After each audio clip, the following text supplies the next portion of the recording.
YogiTriathlete just launched a brand new website. We have unrolled Squad. Squad is a virtual group coaching community like no other in the endurance sports space. We've got years of amazing content in there. Yoga for athletes, mobility classes, race course recons. We've got training plans from ultra marathons to Ironman, everything in between. We have a group coaching call every month. We have live streams, live classes, so much stuff in there, and a great community of people who are awake and ready. You will never have to train alone again with this virtual community. 7-day free trial. Get over there right now. Sign up for it. We'll see you in Squad. Namaste. Life has gotten really simple. I work out, I eat, I nap. Naps have become a big part of my day, but it's been good actually. So my main focus has just been like consistency, like how can I make sure to get all my workouts in? For me, it has really been like trust the process, hit the workouts, make them a priority, and listen to my body. It's like a control thing. Like I think I have control over so much and I don't. Like it. And yes, it's important to train, but everything does not have to be as perfect and precise as we always want it to be. Like we will be okay. Like put in the work, do it well, and watch it all unfold. Just be joyful, be grateful, and less pressure, more fun. My mind just went to like all the possibilities of all the negative things that could happen. And I think I just like let myself sit in that for like maybe 24 hours. And then I made the conscious choice to control the things I can control. And I got in the pool a lot more that week. I started to feel the water better than I felt the water in the last couple weeks.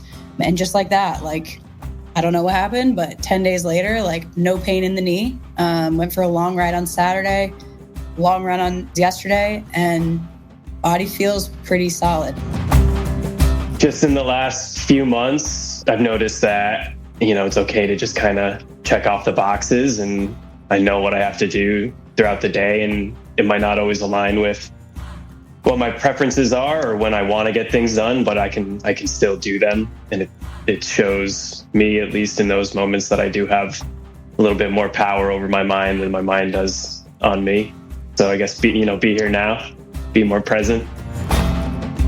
There's been a lot that's happened the last 4 weeks for me.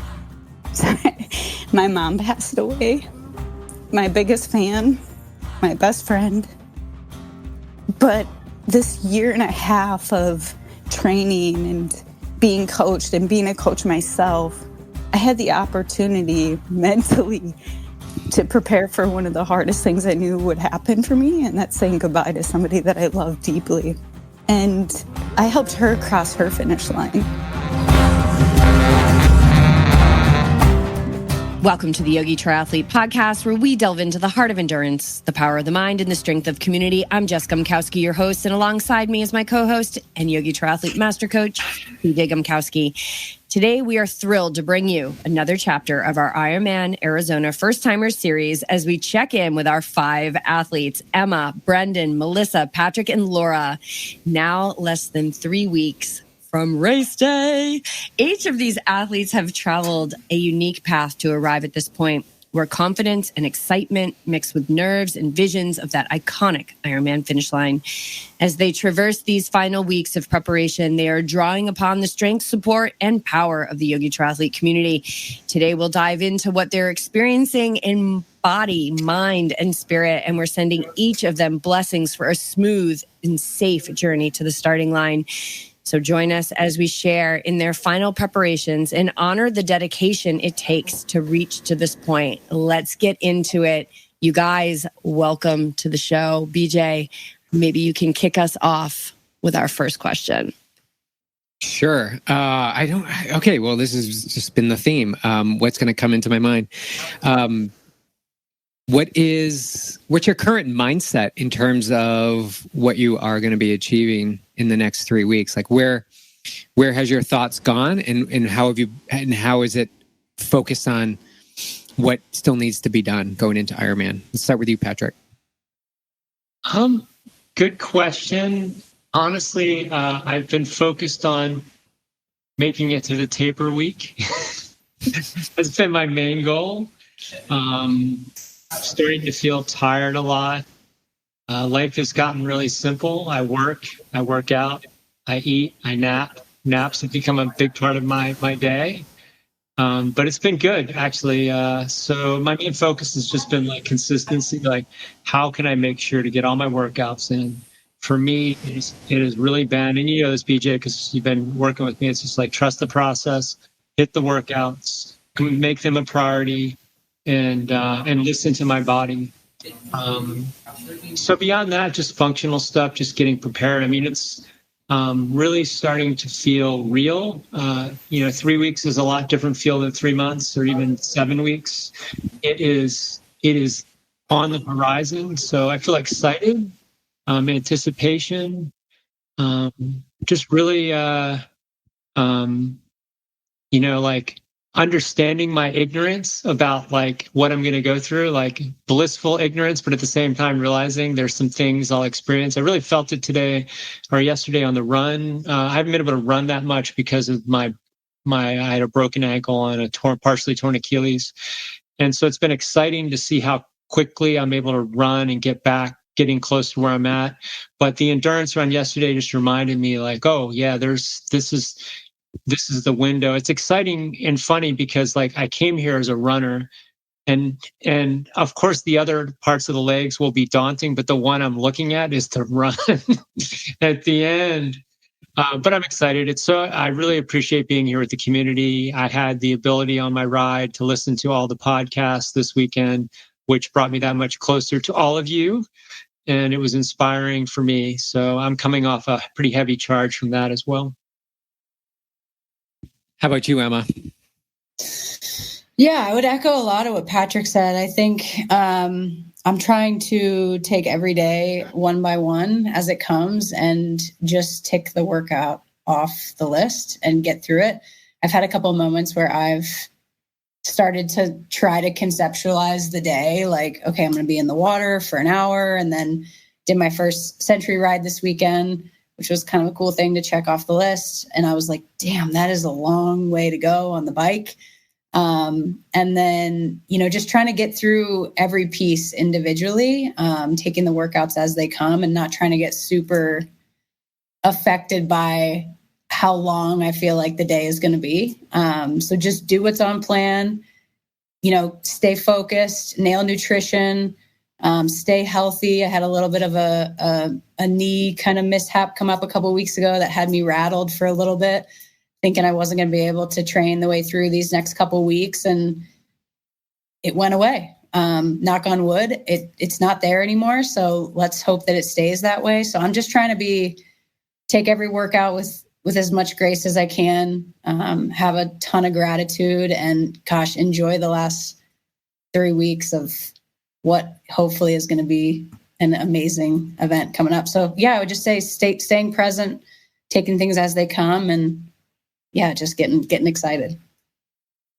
I have a question, Emma, about staying present, right? We talk about that a lot, but how do you stay present? Like for you, what is it when you feel yourself drifting off or going down a road that you don't want to go down? Like you had mentioned, you had a knee opportunity, and I'm sure there was an open road for you to go down, like a poor me storyline. How do you stay present in those moments? Like what technique or something that you can offer the listeners that may help them?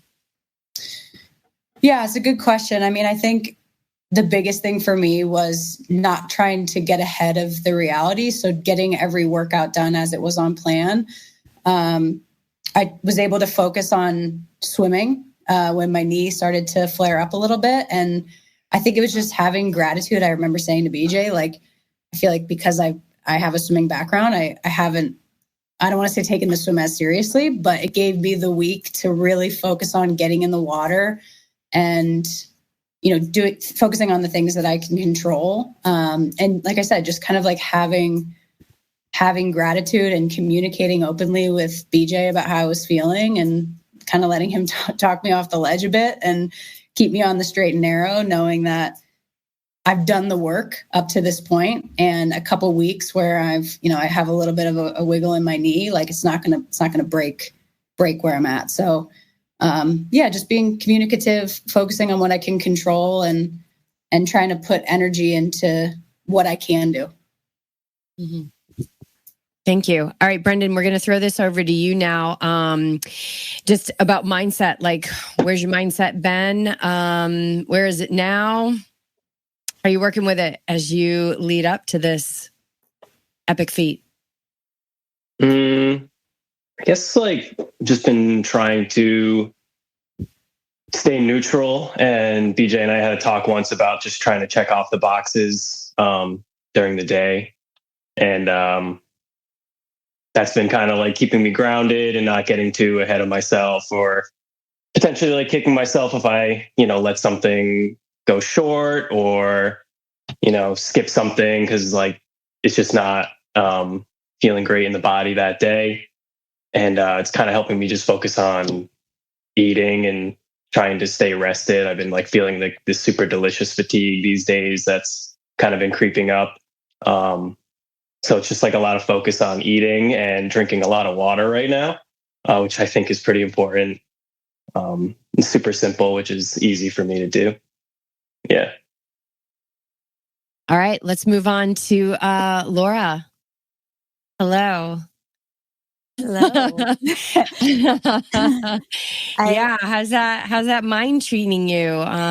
Yeah, where are you with things in the mind? We know that, race day, they say, is 90% mindset. And so that mindset on race day is being developed now and in the weeks and the months leading into it. And where have you been with it and where you are now? Just extreme belief, so much belief in myself that I'll do whatever it takes to accomplish it. But I just think it's the easefulness. It's the constantly coming back to where I am right now. The gratitude, like Emma was saying, is huge. All day on my run yesterday, and it was a testing run because I did a dive. I tripped. I ran the trails, and Rogue dragged me a couple more inches, and I got a little cut up and tipped over my bike last week and rolled my ankle about 10 minutes after my dive. And it was like, how would I handle it on race day? I'd get up and I'd keep moving. I'd test my legs. I would check in with my breath. I'd be grateful for what is okay. And I just kept being like, this is just part of learning, part of training, part of getting up and continuing. And why all of a sudden it's happening now, I don't know. But how do I continue to show up healthy? And there's been a lot that's happened the last 4 weeks for me. My mom passed away. My biggest fan, my best friend. But this year and a half of training and being coached and being a coach myself, I had the opportunity mentally to prepare for one of the hardest things I knew would happen for me, and that's saying goodbye to somebody that I love deeply. And I helped her cross her finish line. And I was there and was able to stay up really late nights and not get any sleep and continue to train the best I could, whether that was a 5-minute walk to a 15-minute run with no sleep to hopping on the bike for an hour, and still showed up and still tried to eat the best I could. And so it was doing what I could, being as present as possible for the things that mattered most. That's relationships, that's loving myself, that's being kind. And then coming out of this flight mode was the mental battle for me of feeling like I was already up there running this race to then having to up the ante in training. So really changing our training got to me probably a little bit mentally of being like, okay, I'm tapering now to rebuild for the race. So I got to run today, guys, even though you rested. It might have been a short run, but that got like, there's that thought too of what everybody else is doing compared to what I'm doing, and just coming back to my own story, my own journey. What do I need to do to show up healthy on the finish line? What do I need to do one breath at a time, one step at a time? I can't be thinking 3 weeks from now, besides making sure I have all my equipment and fuel and prepping. I really need to just be mindful and grateful for what my body's capable of in this very moment, which is really special.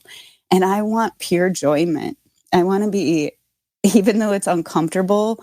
I was out on my run yesterday and I'm about an hour and a half in and I'm like, oh, there's the joy. I get to do this. I get to be running and feeling my body, and nobody's making me do this. And all day long at the Ironman, I get to do something I love, and that is move my body and be an athlete. How amazing is that?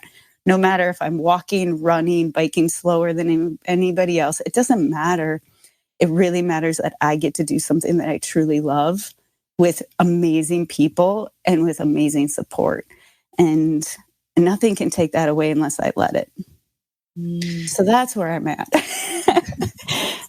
I think that's it's important to touch upon what it is that's going to pull you through, and gratitude is a great practice to feed, not only on race day, but now. You all are going to be tested and challenged hundreds of times on race day to stop, to quit, to slow down, to take it is absolutely going to happen.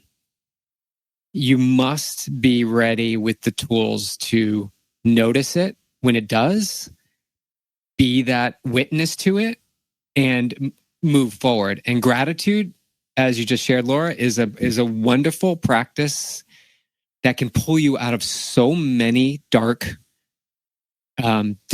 desperate places. Gratitude for life, gratitude for movement, gratitude for having the finances to actually be at the Ironman, gratitude for being part of community, grateful for being alive. Whatever it is, we're 3 weeks out. Find that piece of gratitude that will be able to constantly pull you up out of those moments. They're going to happen. It is everybody experiences it, no matter how well trained you are, how fit and how fast you are. There will be moments of dissatisfaction, and it's going to be like, I don't want to do this anymore. I'm done. It will happen. So find that thread that you can pull upon to take you out of it. So yeah, that's perfect, Laura. Yeah, Laura, you're amazing. And what's your mom's name? Kathy. Okay.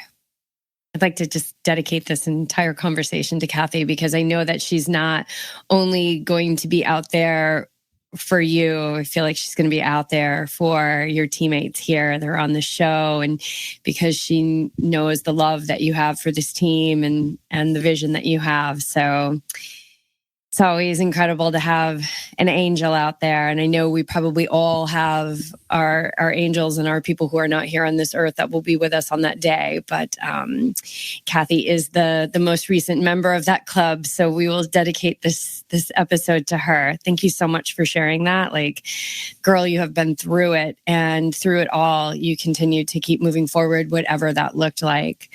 All right. Coach Melissa, hello, welcome. It's so good to have you here. How's the mind, girl? Because, as we just learned from Laura and Patrick and Emma and Brendan, life waits for no one. Like, it just keeps going. I know you've been navigating things, and yeah, where's the mind? How are you doing with it? Mind is good. I just want to say to Laura that she's going to be holding you like that whole course, every step. I'm crying. I'm sorry. Yeah, I just think what you're doing is amazing, and I'm grateful to have you on the team, and it's going to be a beautiful day. Like, I can just feel it in my heart. Yeah, I'm so excited to race. Like, I feel super ready for it. I think as far as watching my mind right now, I have to trust that I've put the hay in the barn. Like, it's there. I've been training for this for, it feels like 8 months. And I'm like ready for this little battle to go down. Like, I really am curious, like, what's on the other side of myself that I haven't tapped into before. And I'm just kind of excited to see what comes out. And I really am trusting of, like, no matter what, like, I know I will finish that race. I think BJ is a huge testament to that. I also had another friend at Kona as well, and he had COVID, and he still did the race, and he's 73 years old. So just like on Sunday, I met up with my running group, and we were all like inside by the fire, and they were all talking about Steve, who's the 73-year-old, like telling his story, how he couldn't breathe before the swim, and he like ripped off his swim skin, got all angry, and was just like, no, I'm gonna do this, like, and he finished. And then I was like sharing BJ's story, and just like all of us were like, wow, like we are just so capable of so much more than we think on this earth. And I think that if we can, just trust that we will be guided to the end, like we will. And I think you need to take the ego out of it and just give it what you have for the day and find the joy and the gratitude and feel the energy of the crowd and just loving that you're able to be there and let that take you all the way.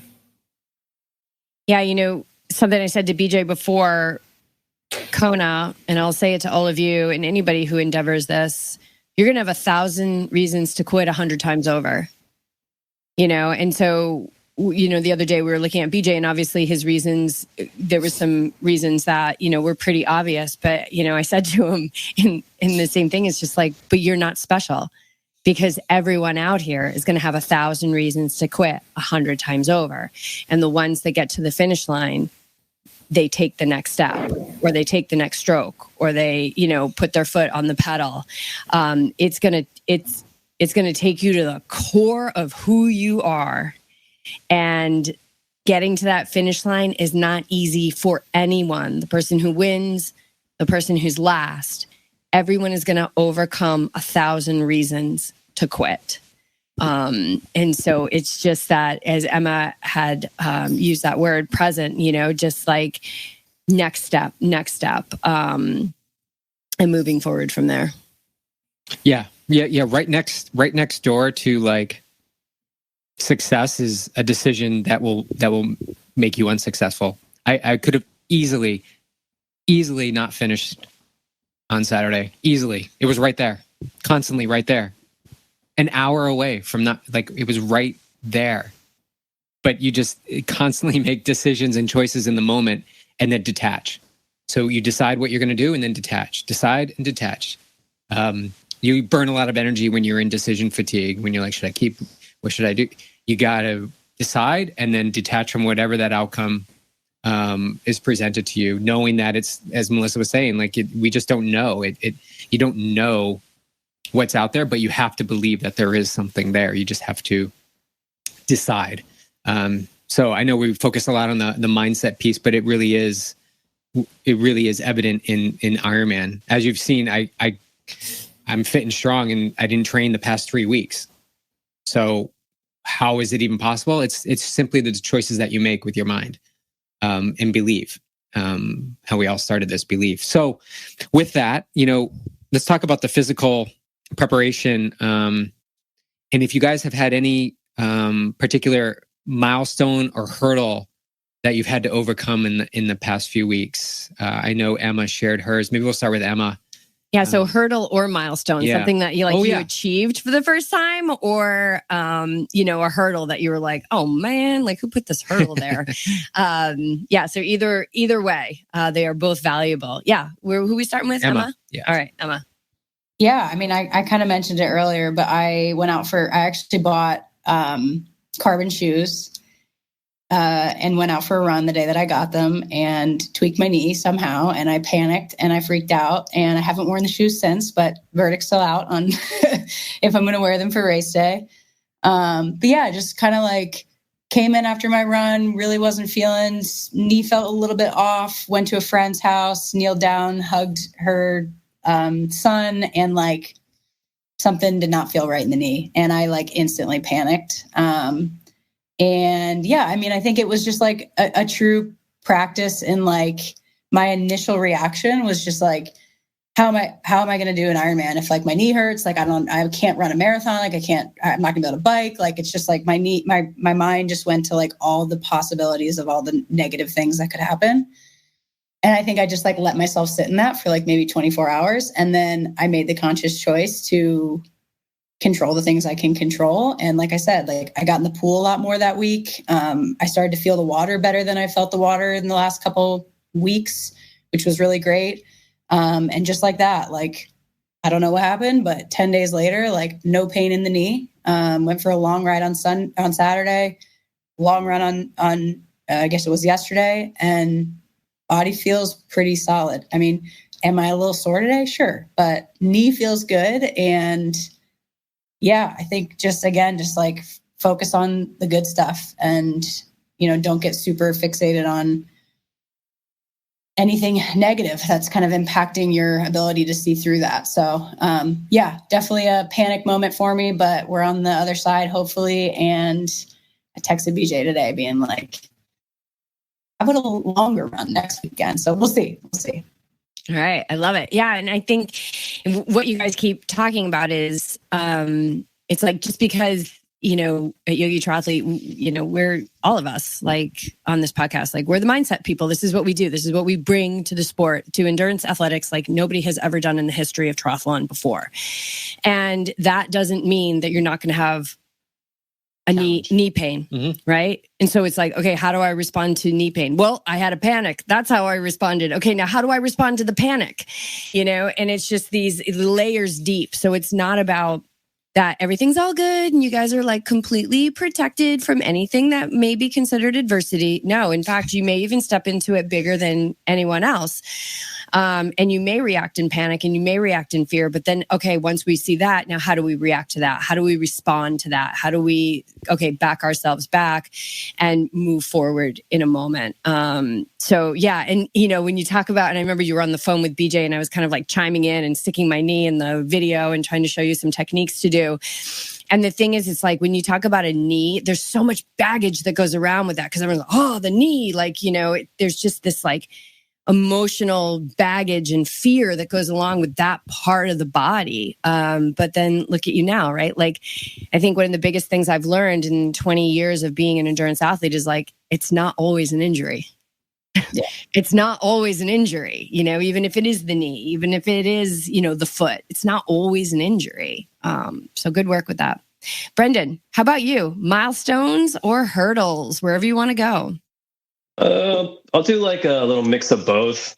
All right, bring it. I got a chance to think about it during Emma's answer. So like last Monday was my longest ride so far. It was 5.5 hours, which I was pretty stoked on. The night before, I was getting the bike ready because I'm pretty notorious for leaving it on the trainer until the morning of, and then scrambling to take the wheel off, which is always fun for me. So I was getting the bike ready, and I just had some super annoying like rubbing on my back disc brake that I didn't know how to fix. That wasn't gonna like allow me to really ride outside that well.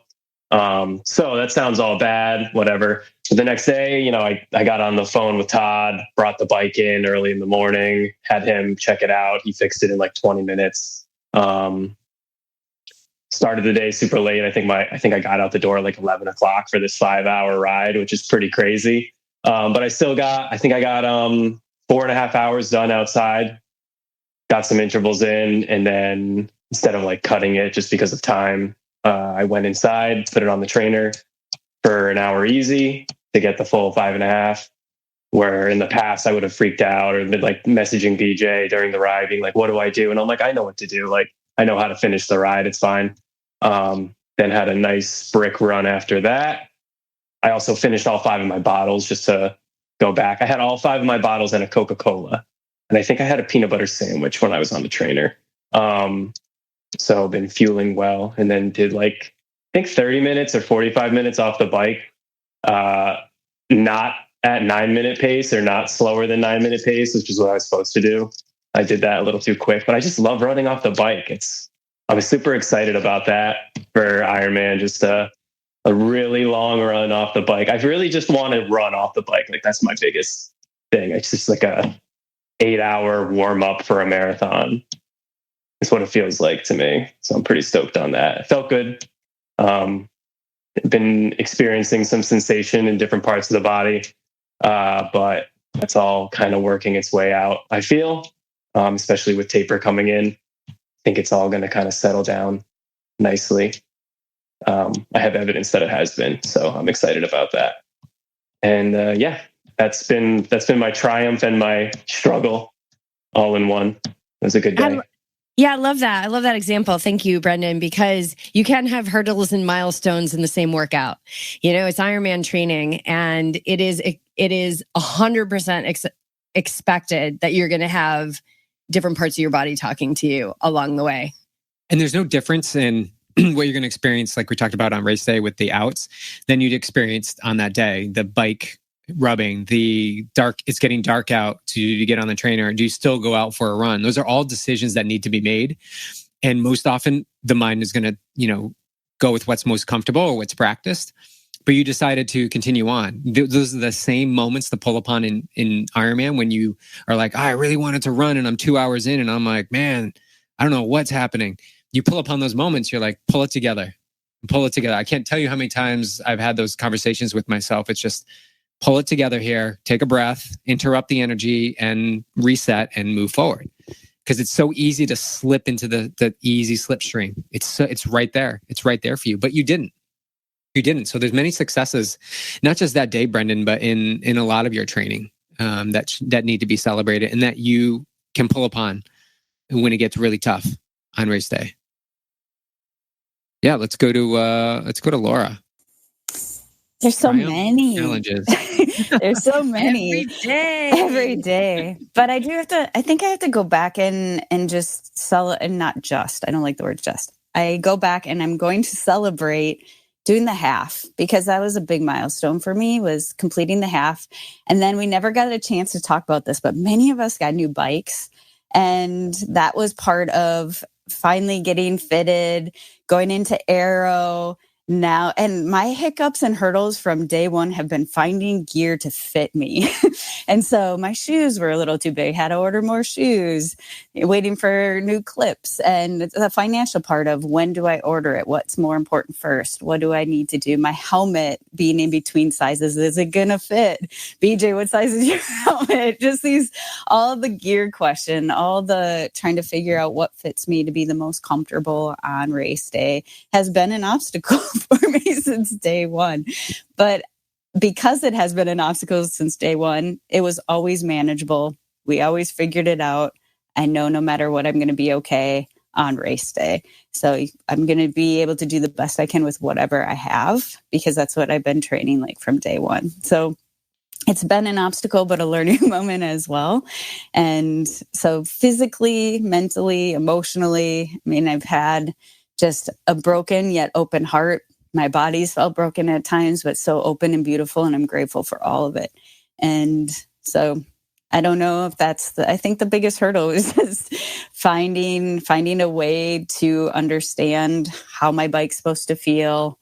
How am I supposed to feel on my run? It's a lot of learning, and I'm not going to stop the moment I hit the finish line either, because there's going to be a lot more room for growth and a lot more new opportunities. So this is another really long training day, and I'm so excited for it. Yeah. Love that. Melissa, how about you? Milestones, hurdles, the first one I thought of, I'm going to be honest, is a little ridiculous, but a huge milestone for me.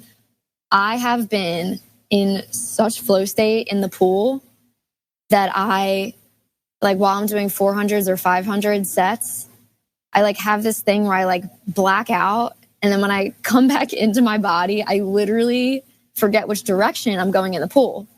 So I'm just oh, where am I? Am I headed towards the shallow end, the deep end? It has been the weirdest phenomenon of my life. But so cool. I'm in such flow right now that I don't even know where I'm at in this water, and I'm just still going. So I've been laughing at myself. And then honestly, all this training, yes, I've been training for the Ironman, but it feels like just some dense, heavy training for mindset of triathlon in general. It feels so empowering that I can, have an 80 or 100 mile ride on the docket for the next day and be like, all right, yeah, like awesome, no big deal. Like I can do that.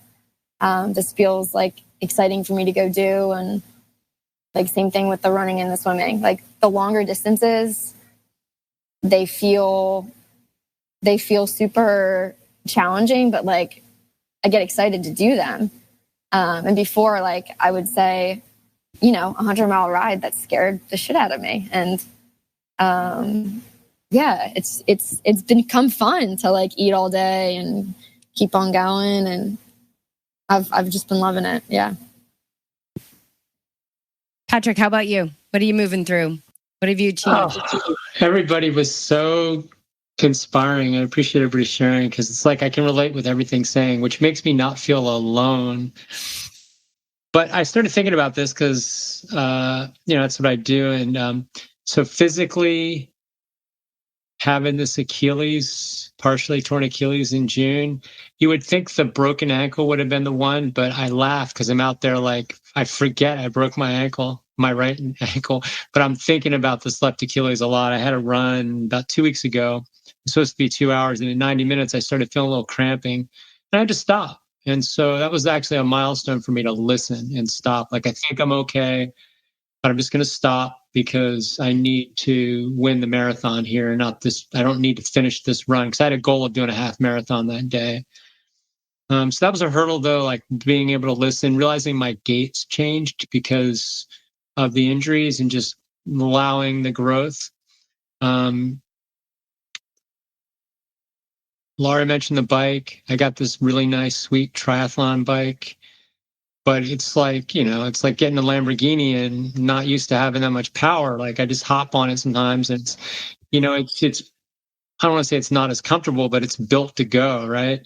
So having to do like more stretching and prepping myself, I tried to fit myself, and now I have it fit, and starting to feel like, look at the positive side, which I'm getting more comfortable riding that way. And also like realizing my shoulders aren't bothering me as much, because it's just better for my body to be in that position. That's been a win. I didn't talk about this much, but like I had a shoulder impingement and tennis elbow I'm dealing with too from swimming. And so my thing has been, and BJ knows this, is making lemonade out of the lemons. So it's like all these injuries. The reason it wasn't the first time I felt this, but this time I didn't listen when it happened. So I just kept swimming, and I'd watch YouTube videos and they say, don't let it get bad. And I'd be like, yeah, I got it under control. Well, guess what? I ended up in the cave with really bad bursitis in my shoulder and my elbow. And that forced me to do the rehab every day. And I've been doing the rehab every day for like 2 months. And it's taken that long to be at 90%. But what happened out of it is I had to slow down in the pool instead of like, all right, I got to swim faster, because I just like knew I wasn't a fast swimmer and it was just pissing me off. And I had to focus on my stroke, and just really allowed me to become a more aware swimming. So that's been good. The other thing that happened too, honestly, is like when I first started swimming, it was like, all right, don't drown. Can't wait till this is done. I made it. Now I'm comfortable in the pool, and I was like, I hop in, I'm tired. Like where I'm at in these workouts, like I hop in, I'm like, all right, 4,000 yards, that's 80 laps, you know, 160 lengths. I'm like, oh, that's a lot, right? That's not how, you know, I walk into the pool with this thought, right? That is not helpful. So, but it's okay, because I also know, like, I don't know if it's happening to the rest of you, but one of the things about the endurance training, I did 5Ks and 10Ks. And it's a lot about like slow days, fast days. I love the interval where you're in the middle of that 30, 60 second, 200, 400. You're pushing your body, you can hardly breathe, but you're thinking about that break, that rest, right? And my mindset is like that. The endurance training, it's like waking up 6 days in a row, wake up in the morning, feel like I like just got hit by a ton of bricks, going, oh no, 100-mile bike ride. Like that's the version in the endurance. Yeah, I see everybody smiling. So like, but knowing, oh, you know what the funny thing is? Knowing I'm gonna get out there, I'm gonna be tired. But what's crazy is this burst of energy I get like 4 hours into the 6-hour ride, where I'm just like on fire, or 2,000 yards into that 3,500 yard swim. I'm like, wow, I have more energy than I did 3 days ago. That's when I realized how the workout. So, and that's good for me, because then it's trust. I'm like, all right, I just show up, I do the workouts. Having my bike fit, I've had some issues with the bike too. I just got it back from the bike fitters today. So that's just been a hurdle, really doing all the things that I can't quickly fix, like getting a spare derailleur for my bike, because I realized canyon derailleurs are something you definitely want to have a spare part about. And, even bringing my road bike just in case, like things like that, since I'm likely going to be driving, and like getting, driving to get my bike fit, and my car is now having issues, and just because I need to spend more money on things. So these are the things I just kind of like, for me, it's like, I think it's, basically the birds are fed every day. I just wake up, make good decisions, and just continue to show up. And what's a funny story I'll finish with, it's pretty funny. So I go get acupuncture usually once a month, but since I broke, and I have a high deductible, so I pay for it. Luckily, I have a friend who's an acupuncturist. But one of the benefits of breaking my ankle is I hit my deductible like in March, right? I paid $2,500 for this $25,000 surgery. So now I go see my acupuncturist, and I've been seeing her every week for like I'm going to see her every week through the race. So it's like, all right, that's some lemonade, right? It's like, it's only $20. I'll just go every week, right? And it's been amazing to have that in helping me heal. I have to give her some credit for my shoulder and ankle stuff too, because she's been focusing on it. So those are some of the things. But I said it in the last thing. I'm hearing everybody just reminds me, this is like, the race is going to be like a thing for sure. But the journey to get to the race is just part of this experience. And I'm already starting to feel the gifts, like even this call today and stuff. Just like, what a great, fortunate thing we all get to do this together. You've described like the definition of what it's like with endurance sports. It's you've got to bump up and move beyond that 4-hour mark on the bike so that you can experience the 5th hour of energy. You need to pay the $2,500 deductible in order to reap the rewards of the low copay or whatever, or free afterwards. You have to go through these things to get beyond. And as you continue to do endurance sports and similar activities, it's only going to keep raising. So you may have to go through 6 hours before you get to that energy level. And that's what keeps us coming back. It's that I guess an addiction where we get to that moment where we've been to before and we're like, oh, well, what's going to happen now?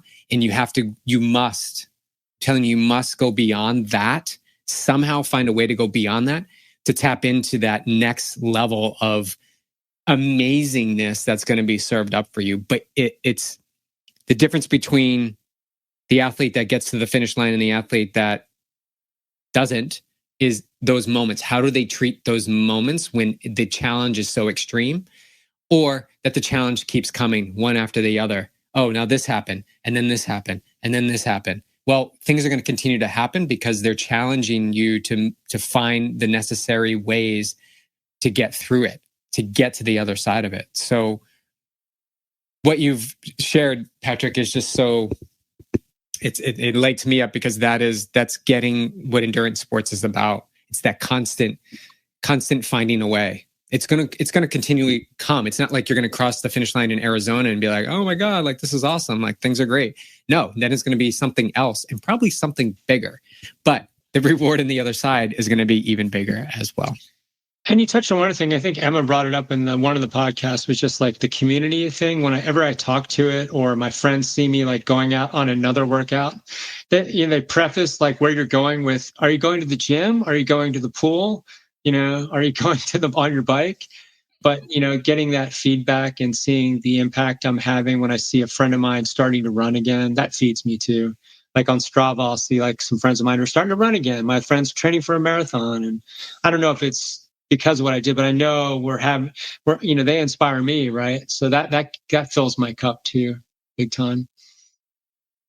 Yeah, well, there was somebody out on the Queen K that listens to the podcast. They recognize the jersey, and they're like, "I've been listening to your show, and it's been inspiring me to keep going." And he was out there, running his way back on the Queen K. So you don't know how far this reaches. You just don't know. So, to Patrick's point, you don't do it because of that. You do it because it feels aligned with you. It just so happens that others are watching, and they're watching very closely, and you may never hear from them, but they're watching and they're taking inspired action from what you're doing to change and transform their life. So you guys have to keep going. Yeah. Please. PJ has officially left us all with no excuses. Yeah. If you haven't noticed, guys. All right. So I think we've got time for one more question. Which one do you want to go with? This is kind of fun. All right. So, all right. Looking back, right? Brendan, we're going to start with you. Wait, we got everybody, right? Wait, Melissa, did we get you on the milestones and challenges? We got me. Yep. Okay. All right. Well, then we're going to start with you since we've got you unmuted. So sit tight, Brendan. And don't think about your answer, Brendan. Listen to Melissa. That's like day one of yoga teacher training. When other people are answering, don't be thinking about what you're going to say. He's like, thanks for pointing that out. Okay. So, Melissa, if you could go back and give yourself advice at the very beginning of this journey to Ironman Arizona, what would you say? Just relax. That's what I'd say. No, seriously. I've been at this thing for so long, and I think I don't want to say I started too early because, you know, you train for a year for an Ironman, but I remember like putting so much pressure on my workouts 6 months ago for a race that I couldn't even make it to. So it's like a control thing. Like I think I have control over so much and I don't. Like it. And yes, it's important to train, but everything does not have to be as perfect and precise as we always want it to be. Like we will be okay. Like put in the work, do it well, and watch it all unfold. Just be joyful, be grateful, and less pressure, more fun. Yeah.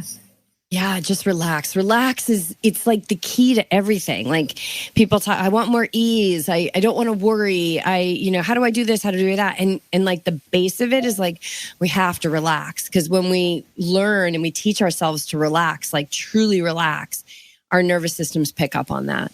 And you cannot have ease unless your nervous system is, regulated or balanced or nurtured. And those things are so important. I love that. Okay, Brendan, at you. Go. What advice would you give little Brendan all those months ago, right before Emma peer pressured you into signing up? What advice would you give to yourself knowing where you are today? I think maybe just be present and, just try to be here now. It's actually funny. I wrote it on a little note that I have next to my phone. Getting called out for thinking about my answer makes me laugh.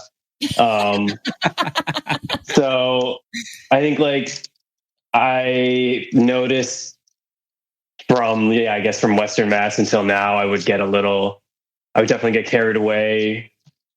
I even would say maybe anxious about how the day is going to unfold or what I have to do next instead of being right then and right there. And I think just in the last few months, I've noticed that, it's okay to just kind of, like I said before, check off the boxes, and I know what I have to do throughout the day. And it might not always align with what my preferences are or when I want to get things done, but I can still do them. And it shows me, at least in those moments, that I do have a little bit more power over my mind than my mind does on me. And so I guess be here now, be more present. Yeah, it's a wake good up one. early. Wake up early. Wake up early. That's kind of a prerequisite for our training. How are you doing with that, Brendan? I've been getting some early morning workouts in. I'm not going to say it's been perfect. I switched jobs, so my schedule's been, I work in the mornings now, so it's kind of required for me to get up a little earlier. So I've gotten a couple 6 a.m. runs in, a couple early bikes in. I like going to the pool early. So I've gotten a few more 6 a.m. toes in as well. And it's nice. I noticed, at least for me, I can speak to myself, that I have a lot more sustained energy throughout the day. When I get a nice early morning workout in, I can usually keep that with me throughout the day, which is nice. Instead of, doing a workout right around lunch, skipping lunch and then eating later and then feeling tired and yada, yada, yada. Those early morning workouts are sweet. Seeing the sunrise is awesome. I think we can all probably agree on that. Yeah, that ebb and flow, Brendan, right? It's not all or nothing. It's not like, as of Monday, October 1st, I'm going to get up every day at 6 a.m. and do a workout, because all or nothing usually resolves to nothing. So if you're curious about something, waking up early, start to wake up early here and there where it feels great. Celebrate it. Move on when it doesn't happen, and watch over time, however long, doesn't matter. We don't know. Watch you become a morning person. Watch it just naturally begin to happen. But it takes time. It takes time, and it takes the courage to start. To just simply start by going to the pool one day in the morning. That's simply how it starts, and you just don't know where that's going to take you. So awesome, Brendan. I know morning is a challenging practice for those that don't practice it already. I understand that for sure, but it's also, again, takes a lot of courage to begin to change that. So good job. Thanks. Yeah, and practically, I mean, the race starts really early in the morning, so you kind of have to be up. I mean, you got to be up super early if you're eating 3 hours before the race. So we're talking 3 o'clock wake up calls.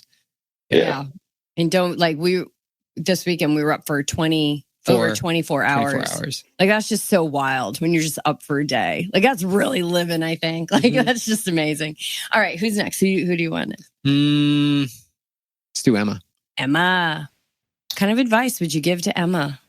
I completely resonate with what Melissa said. Like, just freaking relax. Like, this is supposed to be fun. Like, it's, there's so many moments where I feel like I've come up against, well, how am I gonna get everything in? And like, I have this going on, and I have this trip that I need to go on, and I'm moving, and I'm in Chicago, and I'm here, and I'm there. And it's just like, this is supposed to be fun. Like, take every day as it comes. Like, to your point, BJ, like, it's not all or nothing. Like, do what you can, accomplish what you can, seize the day, and whatever that looks like. And the other thing I would say is just like, lean more into community. I think like even just the past month where we've been more active as a group and like, checking in with each other and how's everybody doing and what's everyone got going on training this weekend. And like, that's important. And that goes a long way. So yeah, I would say just like chill, like, this is supposed to be, and it is. And for the most part, it is fun. But there's moments where I have, I come up against like stress, right? And it's like, just relax, like enjoy this, have a good time. And yeah, and lean into the other people that are doing it with you, because it makes it a whole heck of a lot more fun. Yeah. Awesome. It's so true. The fact that you guys, this is such a special bond that you're always going to have and share, which is just incredible.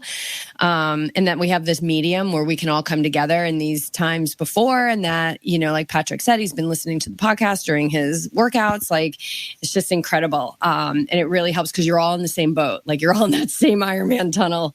And you're about to emerge in just a couple of weeks from now. Laura, what would you say? Been trying very hard to be present and listen to all the answers and not think about my answer. You don't want to get called out. It's very hard to do. So hard.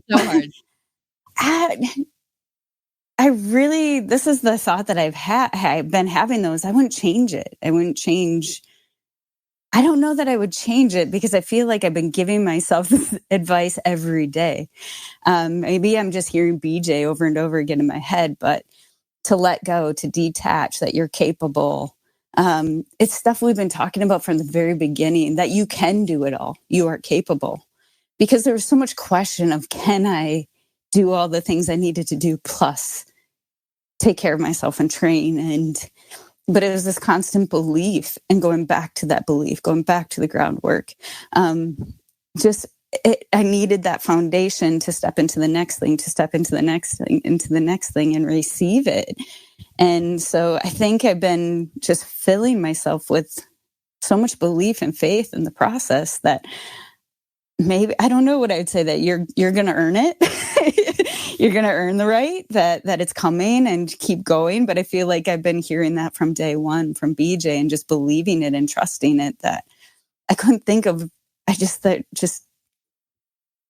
keep going. Like, I don't know. I just feel like I've been saying this from day one, that there's nothing new I would say to myself, because I'm saying it all every single day from the moment I wake up to the time I go to bed, reading the training peaks, to reading my messages, to being open and honest and vulnerable and messaging BJ when I need to receive what I need to get through the day. Or it's just, I feel like it's every day, all day, that I'm talking to myself and believing in myself, and leaning into the community, to the coaches, so I don't know, just keep feeding myself.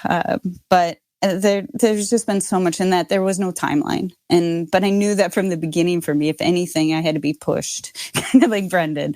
I had to be pushed into saying yes. So, and I think maybe that's what I would say earlier: say yes to your yes, and commit to it from day one, and just jump. And maybe I would have gotten in the pool faster. So maybe that's it. Commit to it, jump in, have that leap of faith from the get-go. But I think there's been small amounts probably for all of us to be able to do that, to sign up, to ask for help, to be vulnerable, to know that it takes an army. So, yeah. Yeah, love that. Patrick. I mean, the funny thing is I was really listening, and everybody said everything like I would kind of say to myself, literally, and that's just a cop out. Like, if I want to say that, like, it was all like little aspects of the things I needed to hear when I started this. I was in a good mindset when I signed up. I was like, I can do this. I worked with BJ, I did the coaching, and I just did a half Ironman, and I didn't think I could swim and enjoy it. So I trusted that. Probably the biggest thing on the journey that I learned, that I maybe I wouldn't have broken my ankle, maybe I wouldn't have had all those setbacks, was just kind of what Brendan tapped into. I actually have this mantra that I was working with a coach. It's like being trusting and present. Be here now, is a great mantra, a great book. So, but trusting, like, everything from resting to washing the dishes to doing the next workout to walking when I feel cramping, just like I'm getting it now. But honestly, it took that broken ankle to really just stop. Guess what? Stop. And made me appreciate that I was maybe pushing the envelope a little bit. And so hearing that day one, and then, just kind of relaxing. It was my version of relaxing. I was just packing it in. I still pack it in, everything I can do. And then, it's really helped me now enjoy this moment, because honestly, I am still quite surprised I'm even going to this race after the last injury. So, like, I'm not saying it's a miracle I'm there. It's just like, I literally had pretty much was ready to punt this till 2025. And I knew exactly what date I had to push it, which was, I think, like October 1st, right? And so, I'm glad I handled that part well. But at the beginning, I think that just slowing down, trusting, and being patient. Yeah.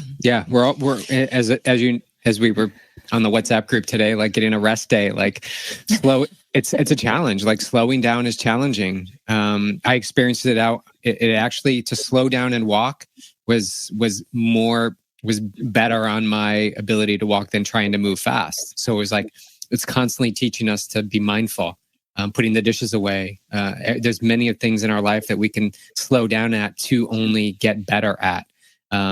And that's the metaphor, right? Slow down for running, slow down in swimming, slow down so that you can feel these things and get stronger from them, and then eventually go faster. So it's just a beautiful practice. And sometimes we get served up injury to teach us to slow down. That's our, one of our sucks enough moments in life. Of course, it'd be beautiful if we could foresee that and then prepare to be able to slow down and then get it before something happens. But for most of us, it's that thing, and it's how we respond to that thing that we rise up and come out of it stronger and more resilient than before. And then when it happens again, you have the tools and skills necessary to move through it a little bit quicker. And then it'll happen again. And then you move through it quicker, and it keeps coming at you in life. This is living life. We just can't live a safe life. We can't live in comfort. There's so much out there for us to experience, and you guys have 3 weeks more before you experience one of the most amazing endurance events in the world that less than like 1% of the population will ever be able to complete. I think it's like 0.001%. Yeah. We actually did some stats on it recently about the percentage of people that will actually complete an Ironman, and it's very, very few. Very, very few. Like we normalize it in these communities, which is a gift because I think it gets us to, sign up for these crazy things.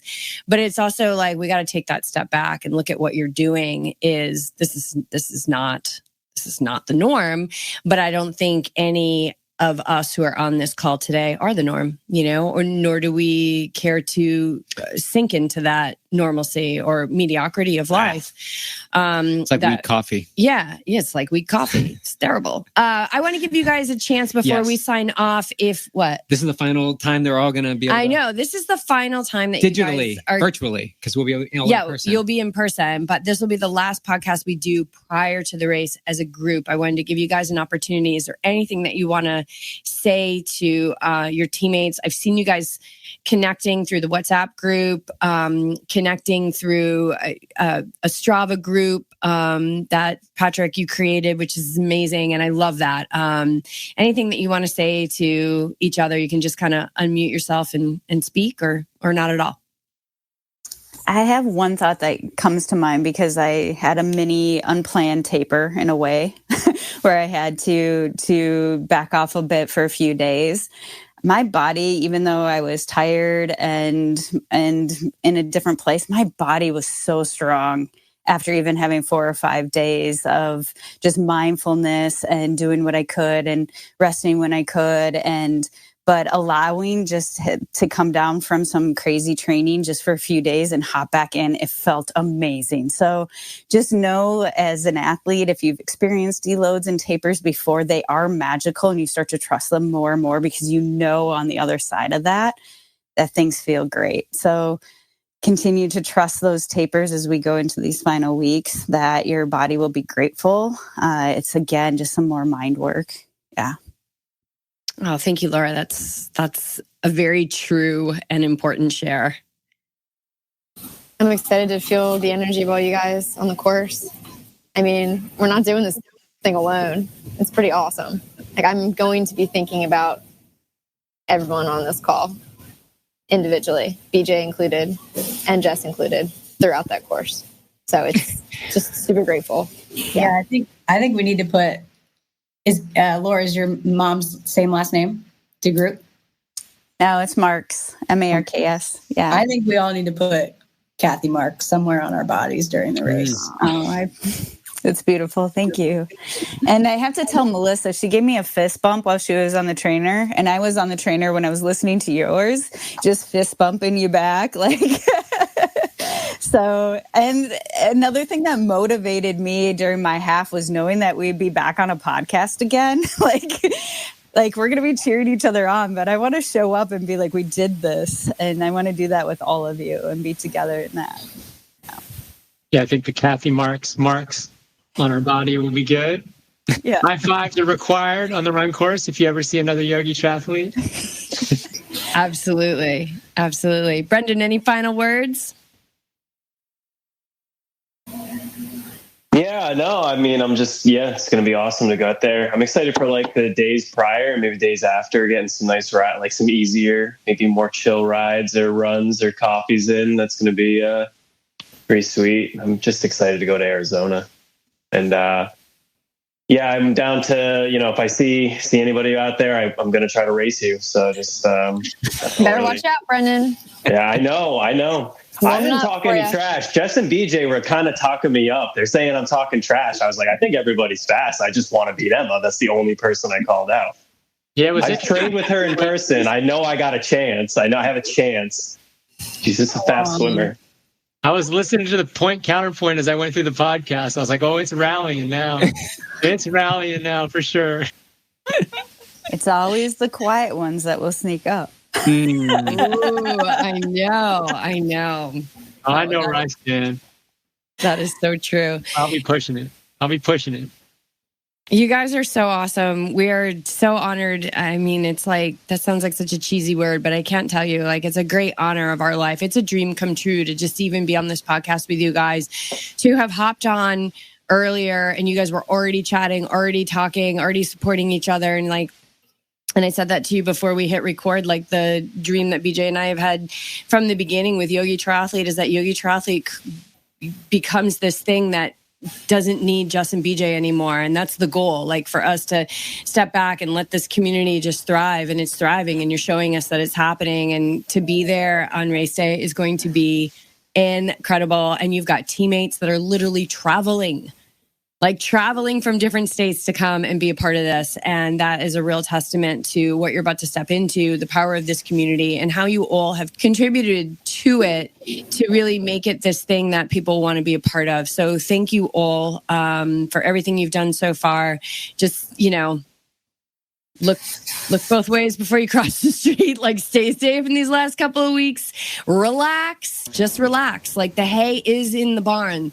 There's not a lot that you're going to do from now till race day that's going to put your fit. Like, you've got the fitness. We're going to put we're going to sharpen the pointy end. The frosting on the cake. Yeah, it's just about frosting the cake at this point. But, as Patrick learned with the ankle, like, stay awake and ready to what's going on in the body and lean into your coach and each other. And it's going to be an incredible day. I will tell you that it's going to be one of the best days of your life. And you'll never forget it. And, but you will forget the pain. And then you'll be like, maybe I'll do another one. Yeah. Maybe we have to have a group for the second timers. But we the second time around. We'll give you some grace before you don't have to make a decision. Start hammering the day after. No. 48 hours is plenty. Yeah. Can you qualify for Kona at this race? Yes. No. Oh, Nice. You qualify for... women can. Men would qualify for Nice. Yeah. Which has been rolling down a lot. Yeah. So yeah, the ladies will be going for Kona and the men will be going for Nice. Both are incredible locations. Either swim in the French Riviera or swim in Kailua the uber Bay. Yeah, salty waters of with dolphins. Kailua Bay. Oh, I know. And jellyfish. Dolphins. Yeah. They're not the killer jellyfish. And they're in Nice too. Yeah, they are in Nice too. Yeah, jellyfish are in both places. That's so true. They're also in Cambridge, Maryland. Yes. Where? Yeah. I saw the Cambridge one this year. That was incredible. Like, running through feet of water. Yeah. It was wild. Oh, I'll just remember to bring my Advil. That's like probably one of my most important tools. My ibuprofen. Yep. Yes. Yeah. We will. We'll have to get a calculator out to see how many BJ took on Saturday, but it's a lot. But I probably had more ibuprofen in the past 3 weeks than I've had in my entire life. Hey, that's what it's there for, Yeah, when you need it, you need it. So, all right, you guys, thank you so much for your time today. We really appreciate it. We know it's getting late on the East Coast. So we're signing off from the Big Island of Hawaii. Thank you so much. We're so grateful to you all. Mahalo.